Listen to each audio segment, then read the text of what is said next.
All right, the water for that op. So this is the Barium Wa KARATAM Part 4, Oaths and Covenants 4. We already had Part 3 uploaded showing you the promises that was left to the nations or to the Gentiles. So today we're going to start looking at the promises left to Yasharallah or Israel. And they're so numerous. I'm only going to do 12 at a time because they're so numerous. And you can see negative we have some negative promises and some positive, and they're conditional, just like the Gentiles' promises were conditional. Ours are conditionals, but we're going to show you the contrast between our oaths and covenants versus the nations or the Gentiles. Before we do that, can you read Baruch, Baruch chapter 2 for our kathab today? The whole chapter, Baruch chapter 2. You know what? Let me stop this, and I want the people to see it too.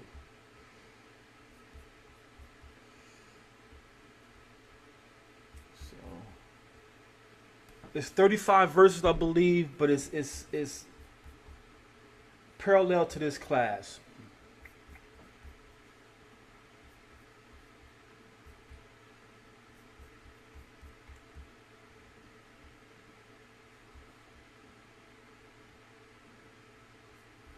So this is Baruch chapter 2. We're going to start it from the top. I don't know if you can grab it from the screen or you got your own copy, but whatever you ready out. Therefore, Yahweh have made good his word, which he pronounced against us and against our judges that judge Yasharallah, and against our kings and against our princes and against the men of Yasharallah and Yahweh, to bring upon us great plagues, such as never happened under the whole heaven, as it came to pass in Yerushalayim, according to the things that were written in the law of Moshe, and a man should eat the flesh of his own son and the flesh of his own daughter. Moreover, he have delivered them to be in subjugation to all the kingdoms that are round about us, to be as a reproach and desolation among all the people round about, where Yahweh have scattered them. Thus we were cast down and not exalted, because we have sinned against Yahweh, our Elohim, and have not been obedient unto his voice. To Yahweh, our Elohim, appertaineth righteousness, but unto us and to our fathers open shame, as appertaineth this day. For all these plagues are come upon us, which Yahweh hath pronounced against us. Yet we have not prayed before Yahweh, that we might yet that we might turn every one from the imaginations of his wicked heart. Wherefore Yahweh watched over us for evil, and Yahweh have brought it upon us. For Yahweh is righteous in all his works which he hath commanded us. Yet we have not hearkened unto his voice, to walk in the commandments of Yahweh that he hath set before us.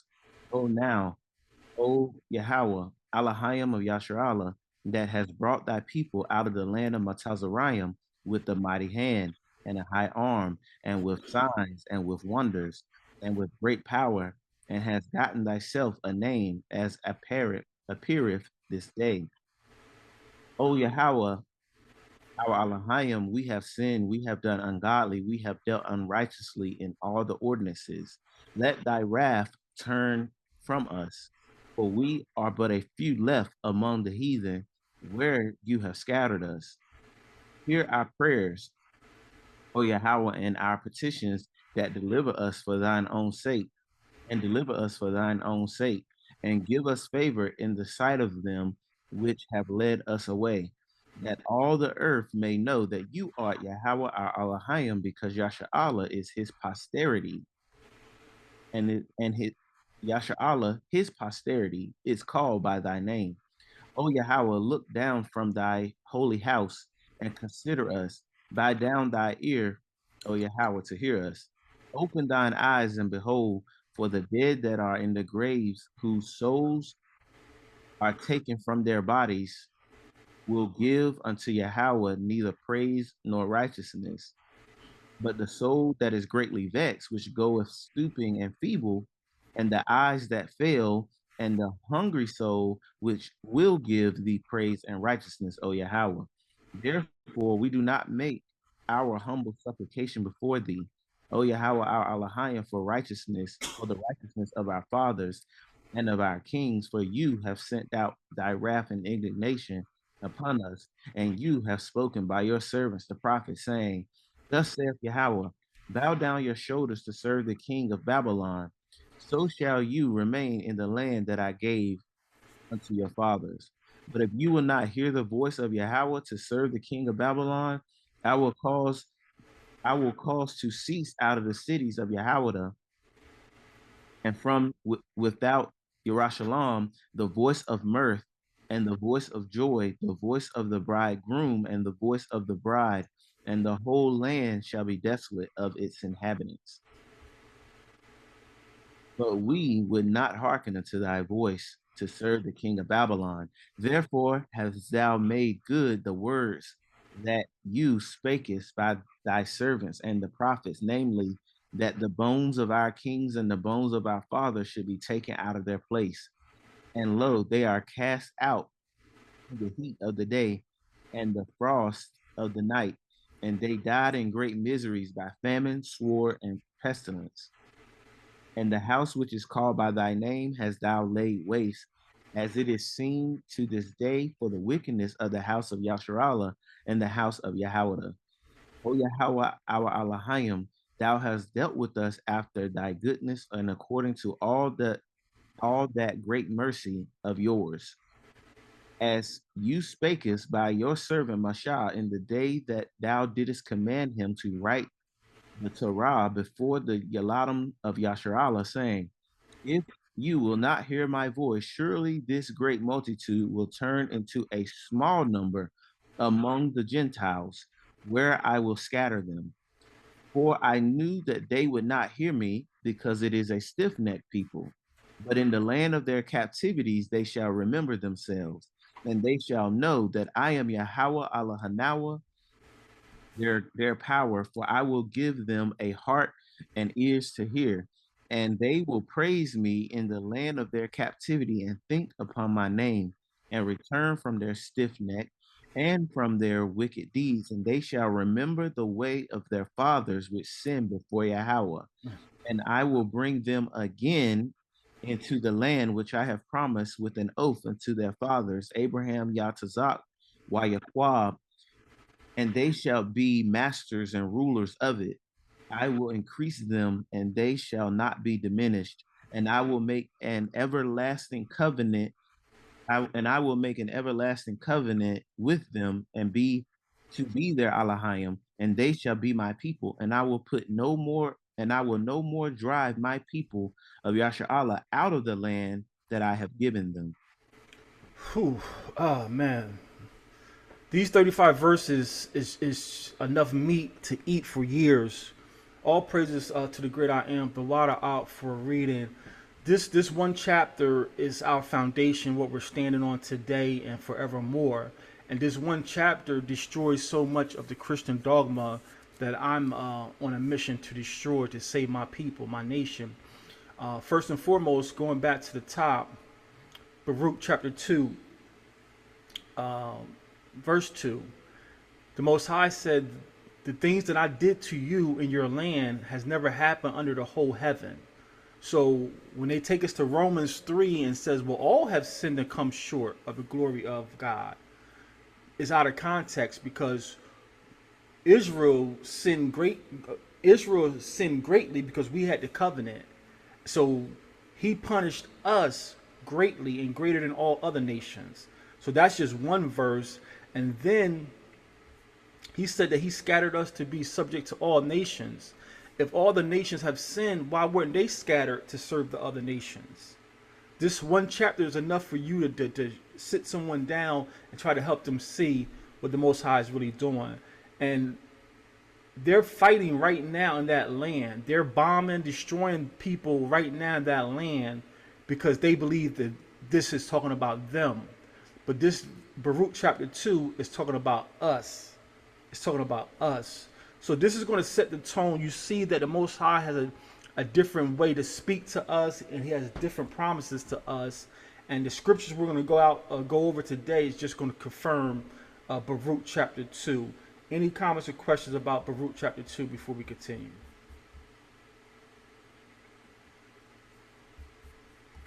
All right, so now let's get into the presentation. Let's see how far we can get. Make sure the right screen is sharing.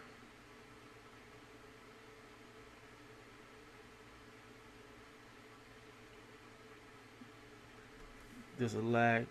I'm just trying to make sure the right screen is sharing. Okay. So this is DABARYAM wa KARATAM Part 4, Oaths and Covenants 4. And last week we went over the Oaths and Covenants for the Gentiles, for the other nations. Today we're going to go over Oaths and Covenants for us, the chosen people of Yahshua Allah. Okay. So we're going to start off in the book of Jubilees. We call it Yabalam. Yabalam chapter 5, 17 is going to be the first oath for us. Yabalam 5 and 17. And I'll start us off. This is Yabalam chapter 5, verse 17. And it says, of the Yaladim of Yahshua Allah, it has been written and ordained, if they turn to him in righteousness, he will forgive all their transgressions and pardon all their sins. So this is an oath and a promise to us, and is written in holy tablets in heaven, that if we turn to Abba in righteousness, he's going to forgive us. So already we see that this one verse in Jubilees is contrary to what we've been taught in Christian dogma. He forgives everybody, but it's not written down he forgives everybody. It's written down that he's going to forgive the children of Israel if they turn from their wickedness and turn back to him in righteousness. And what is righteousness according to the Most High? That's keeping his laws, statutes, and commandments. Any comments or questions about this witness here? All right, moving on. Yabalam chapter 7, verses 11 through 12. Yabalam is Jubilees chapter 7, verses 11 through 12. And he Barak Sham, he blessed Shem and said, Barak be Yahweh Elohim of Sham or Shem, and Canaan shall be his servant. And Yahweh shall enlarge Yaphat, and Yahweh shall dwell in the dwellings of Sham, and Canaan shall be his servant. I don't have time to do a breakdown. We did it years ago. That verse is recorded in the so-called KJV. This is Genesis, where it says the Most High shall enlarge Japhet. That word enlarge is another example that the pagans don't know our language. That word for enlarge is the Most High is going to entice Japhet. He's going to trick Japhet. And Japhet is going to dwell in the... Japhet is going to think he belongs in the land. But that's another class. The point I'm going to stick with today is Yahweh shall dwell in the dwellings of Shem. If he's the God of the whole earth, why is this text saying he's going to dwell with Shem? No, he's dwelling with Shem. He don't dwell with the whole earth. Yes, he created everybody. He created the whole earth. But we have text upon text. He's going to dwell with Shem or Sham. Any comments or questions about this witness? Second witness, this is Yabalam chapter 8, verses 10 through 14. Yabalam 8, 10 through 14. And then we're going to jump down 17 through 21. And it came to pass in the 23rd Jubilee that they divided the Arataza into 3 parts for Sham, Kam, and Yaphat.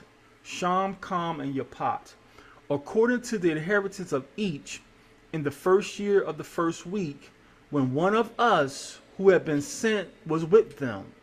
When one of us who had been sent was with them, the Malachim came down to give them the writing. The Malachim came down to give Noah what Abba said these 3 boys should inherit. Man, I gotta let this flow. The inheritance for the 3 boys was written down by Abba or Messiah, and the angels was bringing it to Noah. So let me read that again. They divided the earth into 3 parts for Shem, Ham, and Japhet, according to the inheritance of each, in the first year, in the first week, when one of us who had been sent was with them. And he called his sons, and they drew nigh to him, they and their children. And he, Noah, divided the earth into lots, which his three sons were to take in possession. And they reached forth their hands and took the writing out of the bosom of Noah, their Abba, their father. So this writing didn't come from Noah. Noah was given this writing from the Malachim, from the angels. Okay, I'm setting the stage here. And there came forth on the writing as Shem's lot, the middle of the Arataza, which he should take as an inheritance for himself and for his sons, for the generation of eternity. From the middle of the mountain range of Rapha, from the mouth of the water, from the river to Nah. This portion came forth by lot for Shem or Sham and his sons, that they should possess it ha'alam forever, unto his generations la'alam forevermore. And Noah rejoiced that this portion came forth for Sham and for his sons, and he remembered all that he had spoken with his mouth in prophecy. In prophecy. So this is prophecy. Somebody turn to your neighbor and say, Esau, Rome, this is prophecy. Esau, Rome, this is prophecy. You can't stop me. You can't stop me. This is prophecy, all right? This is not Noah. This is not black Hebrew Israelites. We are living prophecies. You can't stop what's about to happen. So he says, Noah rejoiced that Shem received this land, and he said, this is prophecy. For he had said, Barak be Yahweh Elohim of Sham, and may Yahweh dwell in the dwelling of Sham. Noah is pleased. Noah is overjoyed, overwhelmed that the Most High has given Sham, his favorite son, the best of the earth, and the Most High is promising to dwell with Sham. Why is this important? Well, if he dwells with everybody, this verse makes no sense. But no, he dwells specifically with Israel, or the children of Abraham, Isaac, and Jacob. He dwells with us. The text supports this. It continues on here. This is your bottom 8, verses 17 through 21. And he knew that the Garden of Eden is the Holy of Holies, and the dwelling of Yahweh, and Mount Sinai, the center of the desert, and Mount Tazawan, or Zion, the center of the navel of the Arataza, or earth. These three were created as holy places facing each other. So this is significant because the most three holiest places on earth belongs to us. The most three holiest places on earth belongs to us. This is a promise no one can claim. This is why they're fighting right now. I think they're 8 hours ahead of us. So over there is about 9:30 right now. They're living in fear right now because they don't belong in that land. That's our land. No one can claim this promise but us. It continues on here. And Noah knew that a blessed portion and a blessing had come to Sham and his sons unto the generations la'alam forever. The whole land of Eden, the whole land of the Reed Sea, the whole land of the east, India, and on the Reed Sea the mountains thereof, and all the land of Bashan, and all the lands of Lebanon, and all the islands of Caphtor, and all the mountains of Sinai and Amanah. So this is a clear blessing only to Shem or Sham, and is greater than all the other sons. Noah didn't read. If you go back and read the rest of the dividing of the earth, Noah didn't rejoice over Ham's portion. Noah didn't rejoice over Japhet's portion. He rejoiced because the Most High chose Sham or Shem and gave Shem or Sham the best of the earth. The best of the earth. It continues on here. This is Jubilees 14 and 13. Jubilees 14 and 13. And it came to pass when the sun had set that an ecstasy fell upon Abram And lo, a horror of great darkness fell upon him, and the nation, I'm skipping down a little bit, and the nation also to whom they will be in bondage shall I judge. And after that they will come forth thence with much substance. And it was said unto Abram, know of a surety that thy seed, physical seed, not spiritual seed, know of a surety that thy seed shall be a stranger in a land that is not theirs, and they will bring them into bondage and afflict them 400 years. So, Mashapal, those of you who are veterans, you know that this prophecy has caused a lot of strife, arguments, debates, and a lot of people have tried to say that Egypt has satisfied this prophecy, and we show with text and proof that Egypt did not satisfy this prophecy. Furthermore, what I'm going to point out today that Egypt cannot satisfy the bondage, because if we go back, this is Shem's portion. Shem portion, we know the children of Israel come from Shem or Sham. So when they were in Egypt, I'm going to show you with a map, that part of Egypt they were in, that's their own land. And then he says the whole land of the east, India, the Red Sea. Which sea did we cross when we were leaving Egypt? We crossed the Red Sea. That was already our land. Just because we wasn't living in it, that was already our land. The land of Bashan. We were crossing Bashan fighting those other nations. So as the Most High is bringing us through Egypt, we're traveling through our own land. We just didn't realize it. All that land we was going through was our own land. So when they had us in Egypt and we was in Goshen, I'm going to show you with the image, that was our land we was in. So when people try to say, oh yeah, that the Egyptian captivity satisfies this promise to Abraham, that Egyptian captivity does not. It was nowhere near 400 years, and we were in our own land. Any comments or questions about that? All right, going back to Abram's promise. Know of a surety that thy seed shall be a stranger in a land that is not theirs, and they will bring them into bondage and afflict them 400 years. But in the fourth generation they will return hither, for the iniquity of the Amorites is not yet full.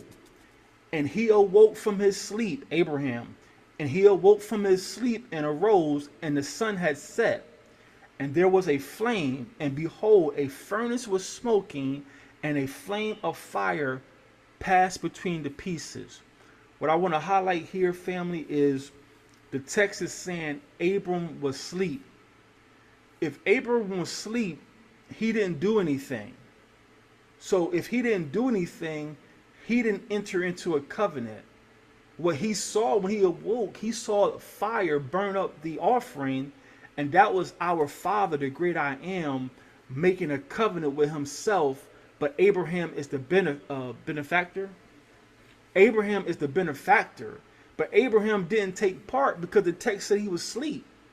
There's no way you can hold me to a contract if I'm asleep when you're doing when you're solidifying or confirming the contract. So this whole Christian dogma that if you have faith like Abraham, then you are a son of Abraham and you can enjoy Abraham's covenant is all false doctrine. The Most High made an ironclad promise to Abraham that I'm going to pass through these animals by myself.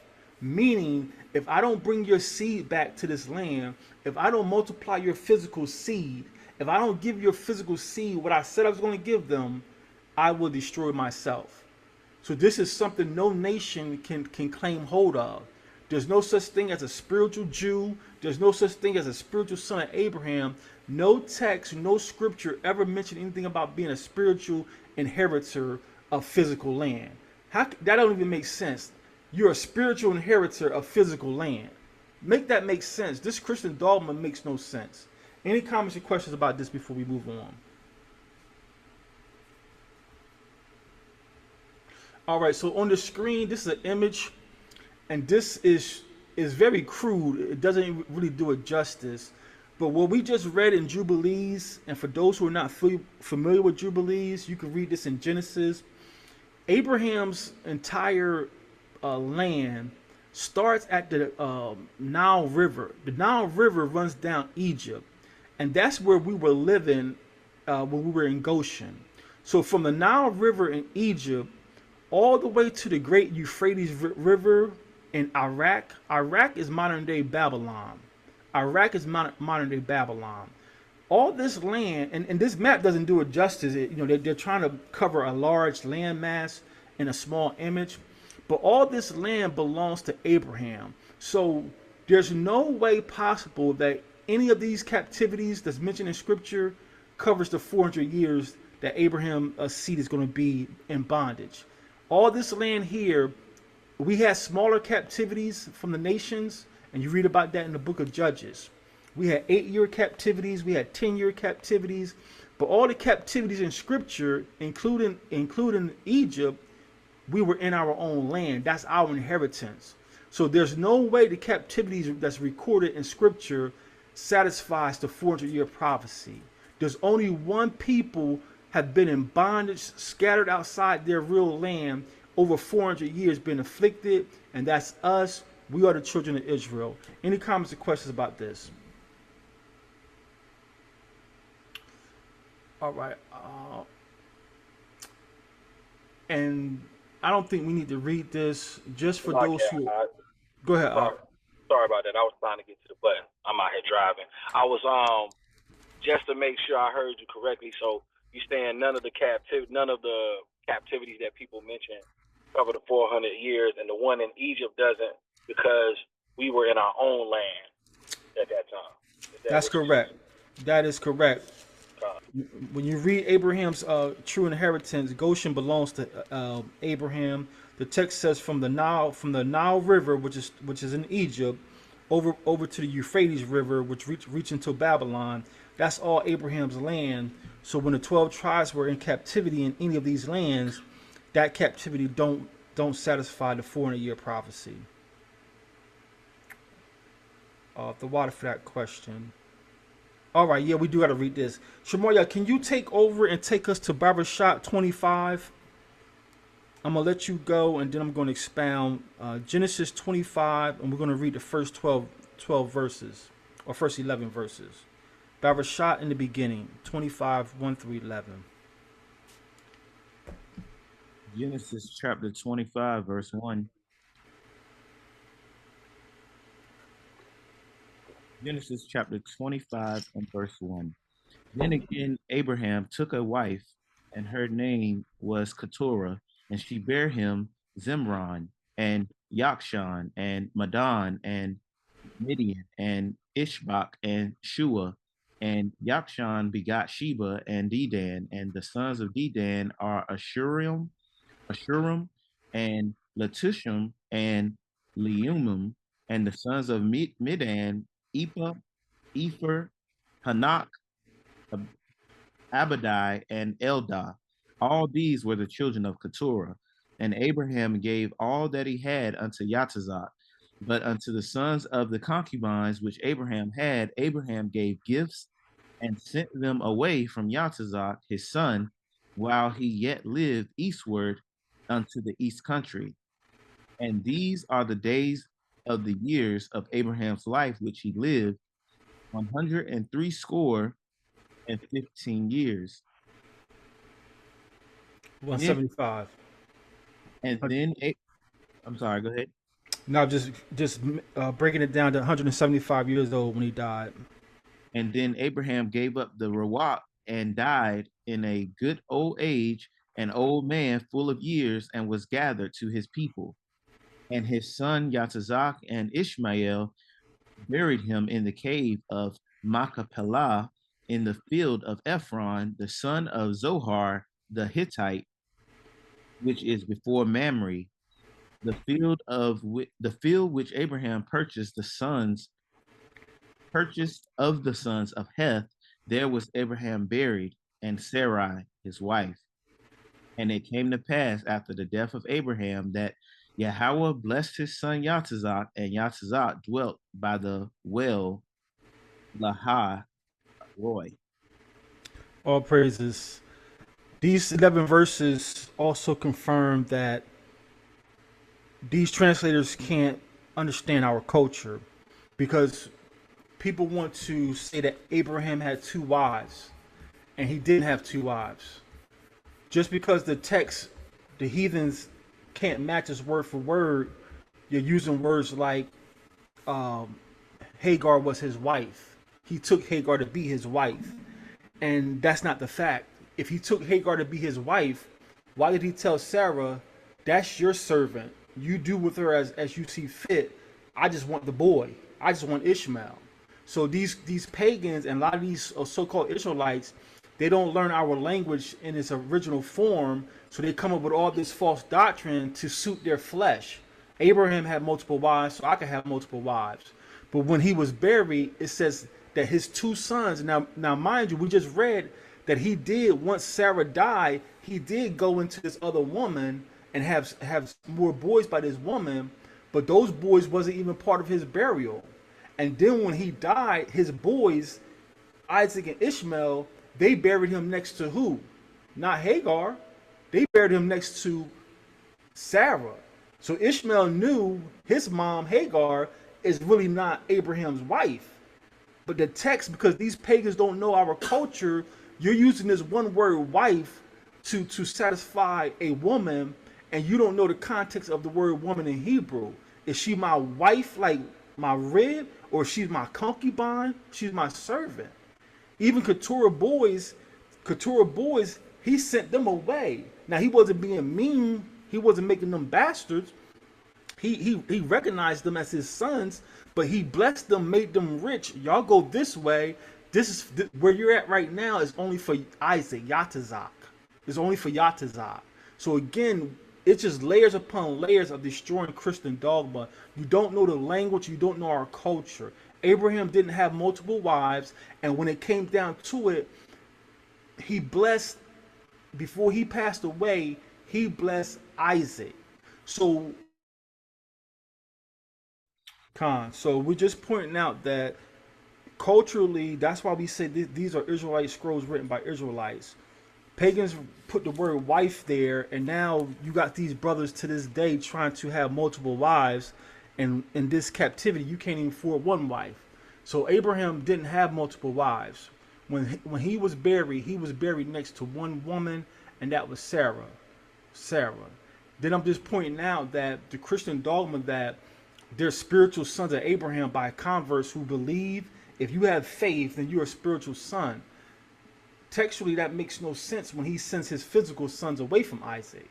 So if Abraham was a holy, righteous man, always talking to Yah, if he knew that there was going to be some spiritual sons that is adopted to him, why would he send his physical boys away from Isaac?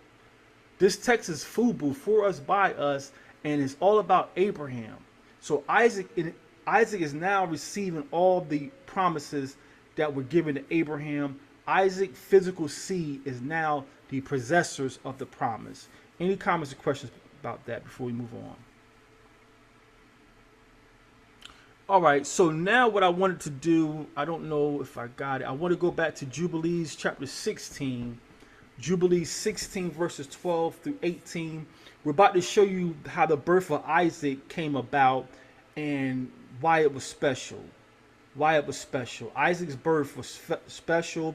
Yes, it was physical. Abraham physically slept with Sarah and physically had Isaac, but it was ordained by the Most High. I want to show you something special about his birth in Jubilees 16 and 12.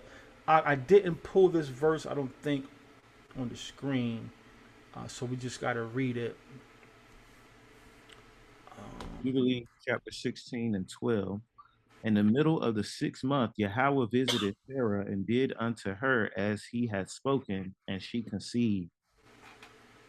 She bore a son in the 3rd month, and in the middle of the month, at the time of which Yahweh had spoken unto Abraham, on the feast of the first fruits of the harvest, Yatazak was born. When was Yatazak born? When was Isaac born?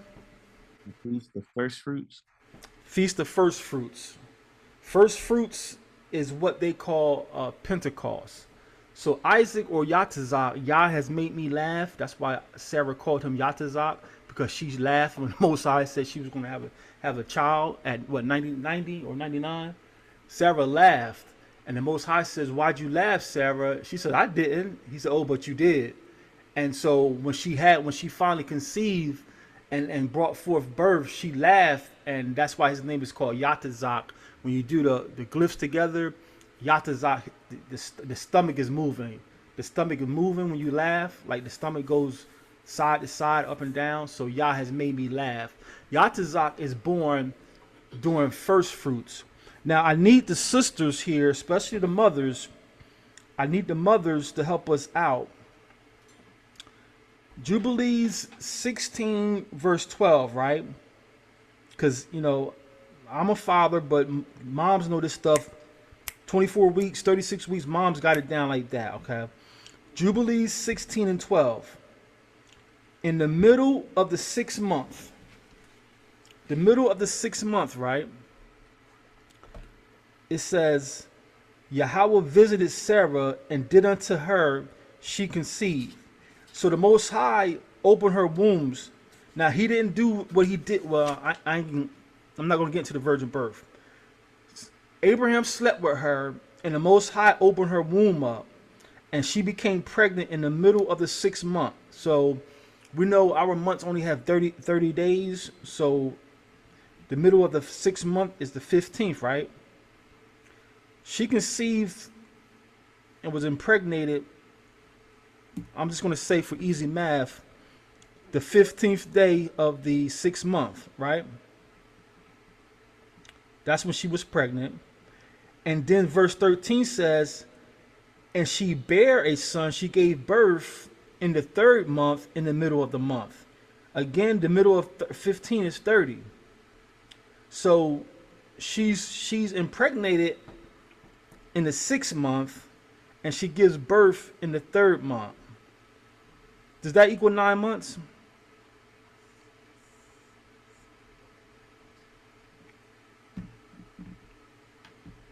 The 6th month she's impregnated.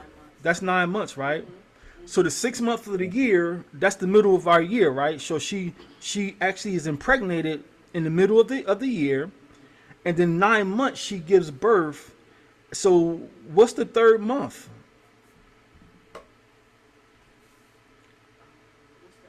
So this is what I'm getting at. She's pregnant in the 6th month. So 6 plus 6 is 12 months.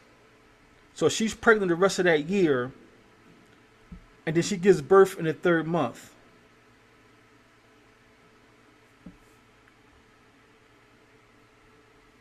There's only 12 months in a year. There's only 12 months in a year. That's what I'm bringing out.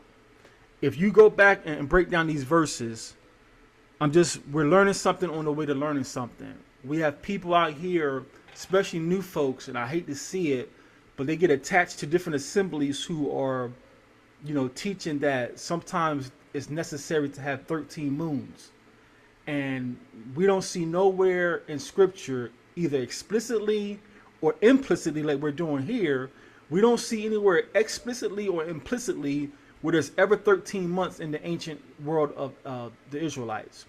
If she is impregnated during the 6th month, and then you add 9 months, Isaac is born in the 3rd month, that's only 12 months in a year. Anybody see something different? Anybody see something different? Because if there was 13 months, then she'd be pregnant for 10 months. Right. If he's born in the 3rd month, that means she was pregnant for the last 6 months of the previous year, and then she's pregnant for the first 3 months of the next year. Anybody see where I'm going with this? Yeah, I definitely see it. Also, just a little note. It seemed like both times is a full moon. That's what the text say out? Oh, the middle of the month. Calm. The 15th, yeah. Yeah, that's a good point too. Light. Oh my goodness, man, that's wonderful. That's a wonderful point, because we know on the 15th, between the 14th and the 15th, the sun is at his greatest, full of light, and us being the children of light.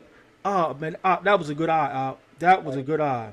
It's just like the feast. The feast Calm. feast coming in on the full moon, like the big ones like Passover and Con. Tabernacle. So I just thought that was just like a little. It's something. It's Yeah, something. it's definitely yeah. The moon has its greatest light. That was a great point. That was good eye. Good eye. Navarre, you got something out? I just wanted to clarify of about a minute ago, you just said on the 14th or the 15th, the sun has its greatest light. Did you mean to say the moon has its greatest light on the 14th and 15th? Con. If I said sun, I meant moon. Out. Con. Con. The water Oh, for that. Yeah. So Isaac is born on a full moon. That means it's a metaphor Hebrewism for this child is full of light. His seed is going to be full of light, and that's what we were supposed to be. We were supposed to be full of light, and we fell and missed it. That was a good eye. Good eye.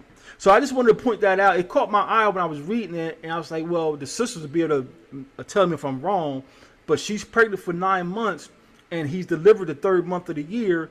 That math is just confirming that ancient Israelites only have 12 moons. There's no time in scripture we ever have 13 moons. I just want to point that out. Um, we can move on. How we doing with time? All right, I think. Let me see. I think we're gonna have to break this in two. Just pointing out that it's 12 moons, not 13 moons. That's all we did that for. Uh, man, these are a lot. Let's do these last four and we'll wrap for the day. I don't want to rush it. Let's do these last four. We'll save the rest for y'all willing when I come back. Again, I won't be online next Pagan Saturday. So if one of the Akyam has something on their heart, by all means, you guys know how to facilitate. But let's do these last four and we're part here for the day so you guys can enjoy the Most High's goodness outside. Let's go to DABARYAM 7 and 6. Deuteronomy 7 and 6. Deuteronomy 7 and 6.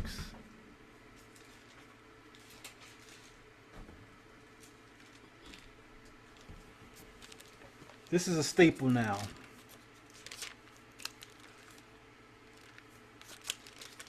Deuteronomy chapter 7 and 6.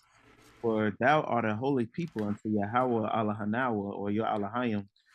Yahweh your Allahayim have chosen thee to be a special people unto himself above all people that are upon the face of the Arataza. This is black and white, and for Christian dogma to say, well, that's the Old Testament. Now Christ has come. We're all special to the Most High. We're going to need a verse where the Most High has retracted that the children of Israel, Yashar Allah, we are above all people. I need a verse to say the Most High changed his mind. I need the verse that says now that Christ has spilled his blood, anyone who believes in Christ, they're all special just like Israel. We need the verse to say this.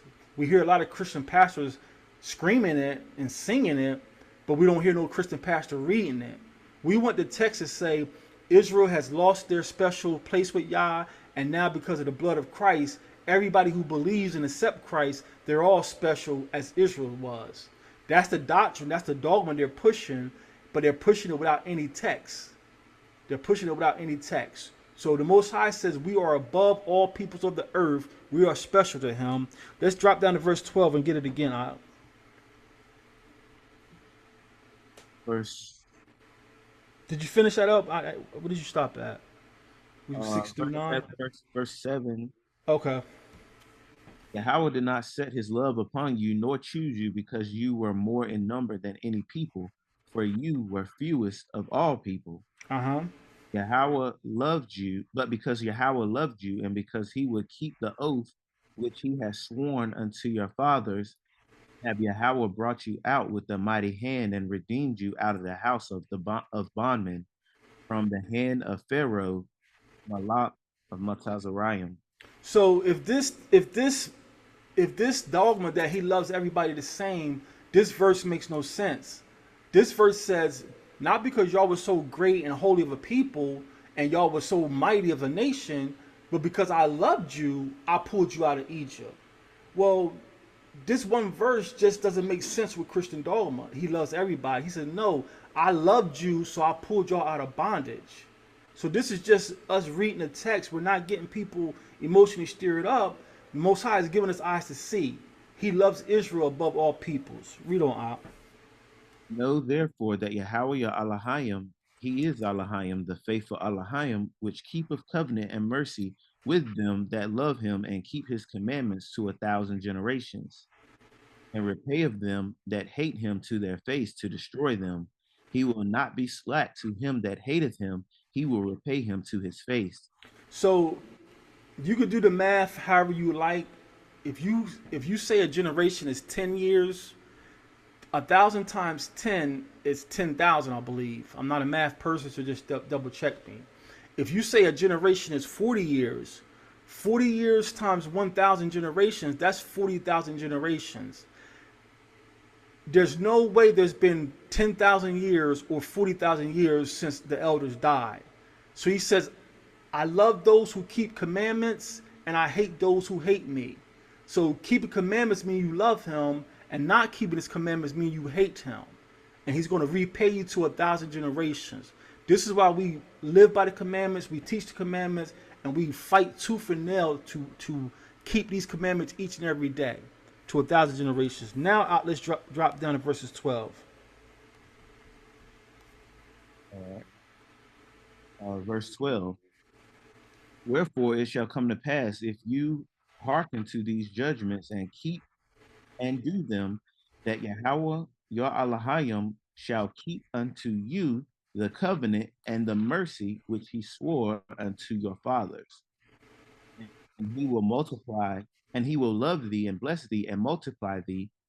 He will also bless the fruit of thy womb and the fruit of thy land, thy corn and thine wine and thine oil, the increase of thine kind and the flocks of your sheep, in the land which he swore unto your fathers to give. 14. You shall be blessed above all people.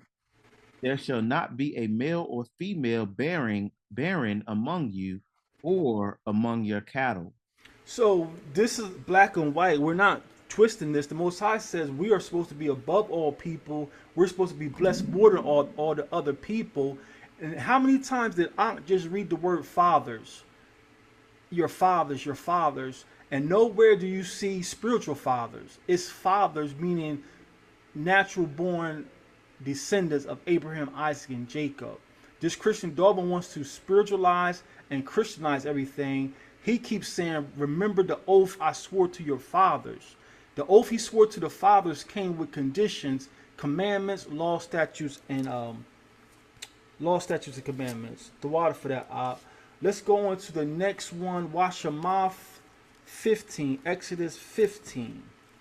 And I'll read this one. I'll give you a break. Let your whistle. This is Exodus Washamoth, and these are the names. Exodus 15, verses 16 through 17. Washamoth, these are the names.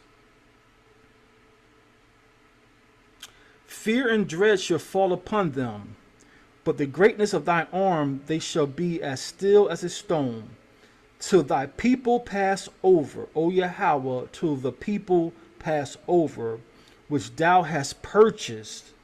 Thou shalt bring them in and plant them in the mountain of thine inheritance, in the place, O Yahweh, which thou hast made for thee to dwell in the sanctuary, O Yahweh, which thy hands have established. This is confirming what we read in Jubilees, that Mount Zion, Mount Sinai, all of these are holy places of the Most High.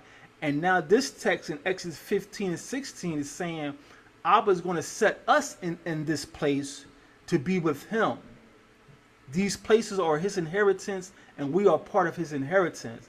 This is black and white. We're not spinning this at all. We're showing a contrast between our promises and the other nations, the Gentiles. The Gentiles never inherit Mount Sinai or Eden or the Mount Zion. That's for us. That's for the children of Israel. These are different sets of covenants for us, and you have to show me where the blood of Christ has retracted this. The blood of Christ, now everyone inherits Zion. You have to show me with text. You have to show me with text, because of the blood of Christ, anybody who accepts Christ now is going to inherit Mount Zion. And they can't do that. They can't do that. Any comments or questions about that witness? All right, if you can take us to Kazawan 21, 2 through 3, and I'll stay in Deuteronomy and wrap us up for the day. Deuteronomy 28, I'll close us out with that. Kazawan is Revelation. Revelation 21, verses 2 through 3. Revelation, chapter 21, verse 2. And I, Yachanan, saw the Kadash city, New Yerushalayim, coming down from Yahweh out of the Shemayim, prepared as a bride adorned for her husband.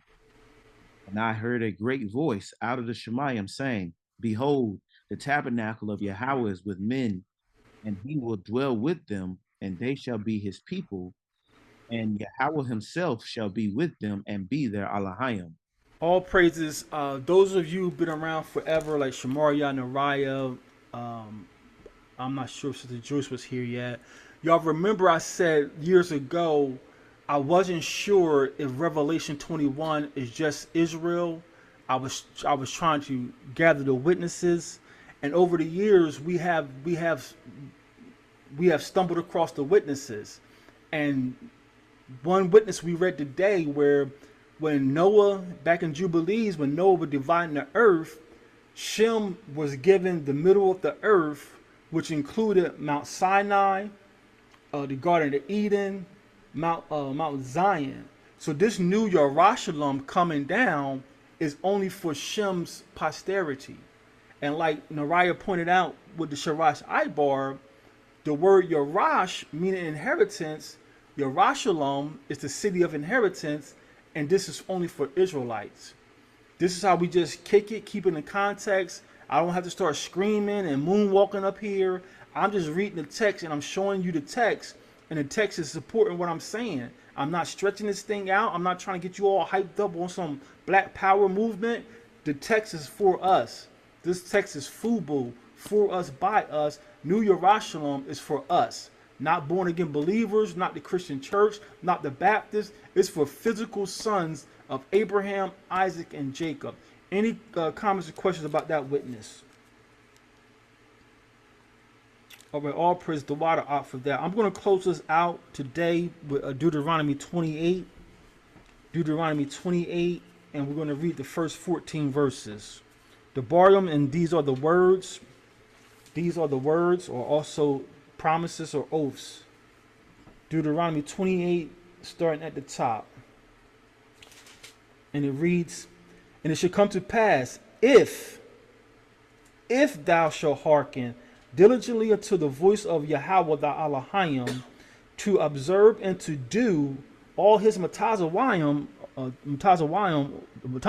commandments, which I command thee this day, that Yahweh thy Elohim will set thee on high above all nations of the Avataz, the earth. And these blessings shall come on thee and overtake thee. I can't wait to be overtaken with blessings. I can't wait to be overtaken with blessings. If thou hearken to the voice of Yahweh, blessed shall thou be in the city, blessed shall thou be in the country, the field, blessed shall thou be in the fruit of thy body. No more arthritis and swollen ankles and all this diabetes, and the fruit of thy ground, and the fruit of thy cattle, the increase of thy kind, and the flocks of thy sheep. Blessed shall be the basket in thy store. Blessed shall thou be when thou come in, and blessed shall thou be when thou go out. Yahweh shall cause thy enemies that rise up against thee to be smitten before thy face. We don't even have to fight. It says Yahweh is going to cause them to be smitten. I don't have to lift a finger. I don't have to make a fist. Yahweh is going to cause them to be smitten before our face. It says, they shall come out against thee one way and flee before thee 7 ways. Yahweh shall command blessings upon thee in thy storehouses and in all that thou set thy hand unto. And he shall bless thee in the land which Yahweh your Elohim gives thee. Yahweh shall establish thee an holy people unto himself, as he have sworn unto thee, if thou shalt keep the commandments of Yahweh and walk in his ways. So just to keep this in context, he's telling these people, if you do this, you're going to be a special people to me. So how can you say that you are special when you're not doing what he told these people to do? You have to show, these people have to show us with text how you are special to the Most High. If he had this requirements for these people, and then you tell me that Christian dogma that, oh well, God is no respecter of persons. Well, how he's going to make these people follow these laws to be special for him, but you could come in with this so-called faith and you're special to him. This is the eyes the Most High is giving us to see. We're not trying to be ignorant, mean, combative. We're trying to wake our people up. And this is what we're requiring these pastors to do. Give us text that's saying what you're saying. The Most High says, if you want to be special to me, you have to do these things here. This is what the book is saying. He says, this is verse 9 again. Yahweh shall establish thee a holy people. Holy means set apart. The Most High shall establish thee a holy people unto himself, as he has sworn unto thee, if thou shalt keep his commandments, the commandments of Yahweh the Elohim, and walk in his ways. Not walk by grace, not live by faith, walk in his ways. Deuteronomy 28 verse 10. And all the people of the earth, the Arataza, did it drop out again? No, you there. Narai, you got your hand up out? Khan, I just had a preset, but go ahead, finish your thought. Finish your thought first. All right, let me finish these last 3 verses, then you got it out. And all the people of the earth shall see that thou art called by the name of Yahweh, and they shall be afraid of you. And Yahweh shall make thee plenteous in goods, in the fruit of thy body, in the fruit of thy cattle, and in the fruit of thy ground, in the land which Yahweh sware unto your fathers to give thee. Yahweh shall open unto you his good treasure, the heaven, to give the rain unto thy land in his season, and to bless all the work of your hand. And you shall lend unto many nations, and you shall not borrow. Yahweh shall make thee the head and not the tail, and thou shalt be above only, and thou shalt not be beneath, if thou hearken unto the commandments of Yahweh, which he commands thee this day to observe and to do them. So it says, verse 14, and thou shalt not go aside from any of these words which he commands thee this day, to the right hand or to the left hand, to go after other gods or Elohim to serve them. This is why we don't compromise. This is why we don't care what mom, dad is saying, auntie is saying. We're not compromising to the left or to the right. That's what got us kicked out the land. So these are just 8. We just produced 8 today. 8 promises or oaths left to us, and you see they're already way better than what he said for the Gentiles. So our covenants or oath are predicated on us keeping the commandments, and we're just going to keep bringing this out to Most High says it's enough. All praises to the great I am. You had a comment or question? Khan, so do you mind going back to the Yarash Ibar? And because that word Yarash, I just wanted to show something real quick. Yeah, let me stop this one and bring it right back up.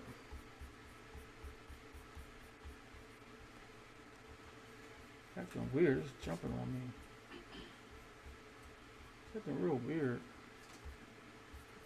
My laptop. Everything's plugged in. I'm not sure why it's doing that.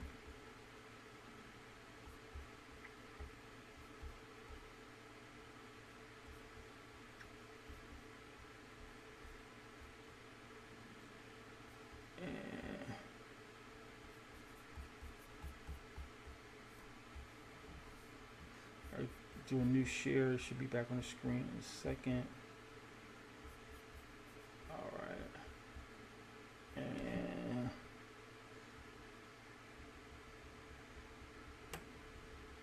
you want your Rosh?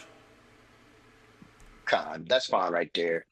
So I was Move to the other one. There you go. Go ahead, Al. You got it. I was working, so I couldn't really focus on everything that you were saying. But um, did you say something along the lines for Yarash, the creator and man joined? Did you Yes, say sir. something along? Okay, Yeah, all that's the right, way I processed it. okay, Con, because I've been meditating on it, on the words, especially that one this whole time. And Matthew chapter 5, I wanted to just read a couple of verses from that uh chapter, because I actually posted this in the group chat a few weeks ago because it was just so heavy on my heart and it just uplifted my soul so much. Just the words of the Messiah. I just want to read Matthew 5 verses 1 through 9 really quick, and then I'll make Shema. my point. It says, "And seeing the multitudes, he went up into a mountain, and when he was set, his disciples came unto him. And he opened his mouth and taught them, saying, Blessed are the poor in spirit, for theirs is the kingdom of heaven. Blessed are they that mourn, for they shall be comforted. Blessed are the meek or the humble, for they shall inherit the earth. Blessed are they which do hunger and thirst after righteousness, for they shall be filled. Blessed are the merciful, for they shall obtain mercy. Blessed are the pure in heart, for they shall see God or Elohim." Now, verse 9 is what we came for, but I wanted to build it up. Blessed are the peacemaker, for they shall be called the children of Elohim. Yeshar or Yarash, inherit. Shalom, peace. Con. So when you go back to what King David did, he named his son Solomon Shalom, the Shalom. city of David. Isn't it called Yerushalayim? Con. Shalom's inheritance. Yeah. I love it. I love it. So, so man, I don't want to go too much further. I'm gonna go ahead and finish this bid out, but I definitely wanted to say that on record that even the Messiah is speaking back to what this class was pertaining to. But with that, I'll yield. All praises. All praises, man. I love it. I love it. Most High is with us. Yerushalayim is the inheritance of Shalom. What Ak just said, for those who don't know the language yet, Solomon's name is not Solomon. His name is Shalom. He's the son of peace. And the city of David, his father, is named Yerushalayim. The inheritance of Shalom is Solomon's inheritance. And we're part of Solomon's family. This text is FUBU for us, by us. Most High is back with us, giving us eyes to see. So I give all praises and honor to the great I am by Hashem Yahushai. The water Rabbah for everyone who joined in. Shemaya, the water always out for being willing to serve the Most High's people. Any comments or questions before we close out? What is going on with this machine? So all praise to the great I am. I pray somebody was edified. Somebody got something? Yeah. Can you repeat that what you again and said, Ak, about Solomon and the city of David? Yes. So Shalom. Good to hear you. So Solomon's real name is Shalom, meaning peace, and well, man, it's twofold because David didn't have peace in his days. David was always at war. David was always running from some Israelite wanting to kill him, and then the Philistines. So he, I guess prophetically, he named his son Shalom. Like he knew this seed was going to have peace, and Solomon had peace during his reign. So Solomon's real name in Hebrew is Shalom, and then the city that he inherited from his father was Yerushalayim. So what Nariah is trying to get people to see is Yerash means inheritance, and Shalom is Solomon's name. Solomon inherited the city of David. So it's just another witness that this thing is a cultural text, and this language that we're learning, our original language, just helps us to see that. So that was a great eye by Nariah. That's what he's trying to help people see.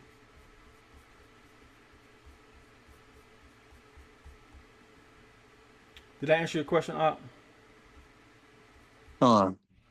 All praises, all praise. I pray you and your family as well. So, Marshall Pot, that's all I had. I think we've been going long enough. Again, I broke it down in clips of 12, but we stopped at the first 8 promises. And what I want to do, I'm going to put these, if the Most High spares my life, I'll put these promises classes in one playlist, and I want it to be like a catalog you can go back to when you're down and out, or things getting, your job closed down, or they come repossess your car, or whatever the case may be. You can go back and play these classes, and it just steers your faith up, knowing that our promises is not tied to their economy. So, come hell or high water, we're going to inherit Jerusalem, Yerushalayim. So all praise to the great I am, the water of Ba for everyone who tuned in. Give me a day or so. I get this cleaned up and posted to the YouTube channel for your review. Any last comments or questions before we close out?